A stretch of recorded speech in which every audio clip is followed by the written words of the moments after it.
Ratusan aktivis Global Summit Flotilla yang ditahan Israel telah diproses di Pelabuhan Ashdod sebagai bagian dari persiapan deportasi kembali ke negara asal mereka.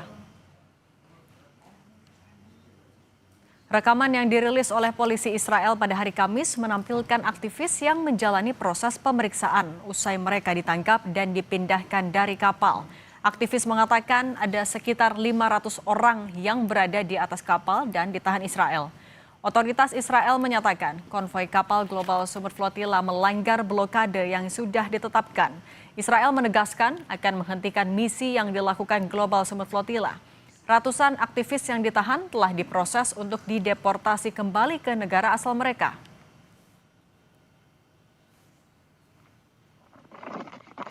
Sementara itu, kapal pesiar berbendera Polandia, Marinet, dengan 6 awak masih terus berlayar. Meskipun pasukan Israel mencegat sebagian besar konvoi yang berupaya menembus blokade di Gaza dan menangkap ratusan aktivis.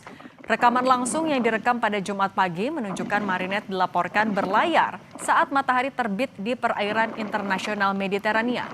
Kementerian Luar Negeri Israel telah memperingatkan kapal pesiar Marinet untuk tidak menembus blokade laut karena wilayah tersebut masuk zona pertempuran aktif.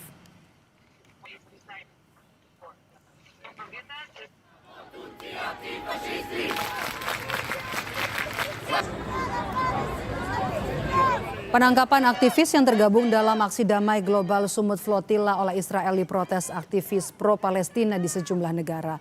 Di Paris, Prancis, aksi protes berujung bentrok. Pendemo meminta segala bentuk kerjasama dan penjualan senjata ke Israel untuk dihentikan dan meminta aktivis konvoi perdamaian Flotilla dilindungi. Demo serupa juga terjadi di sejumlah negara seperti di Kolombia, Italia, dan juga Spanyol.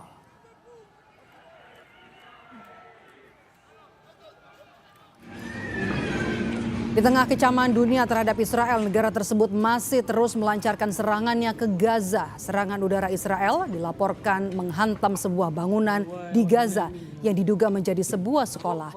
Sejumlah orang tewas termasuk seorang petugas pelayanan sipil. Serangan terjadi sekitar jam 1 siang hari di sebuah bangunan sekolah Al-Falah yang dihuni para pengungsi di lingkungan Zaitun, Gaza.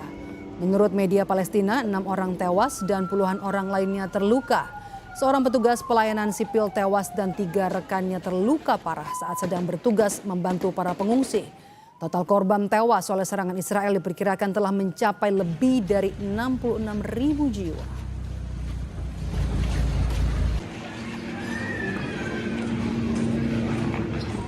Mahkamah Konstitusi diminta mencoret anggota DPR RI dari kategori daftar penerima pensiun yang diatur dalam Undang-Undang tentang Hak Keuangan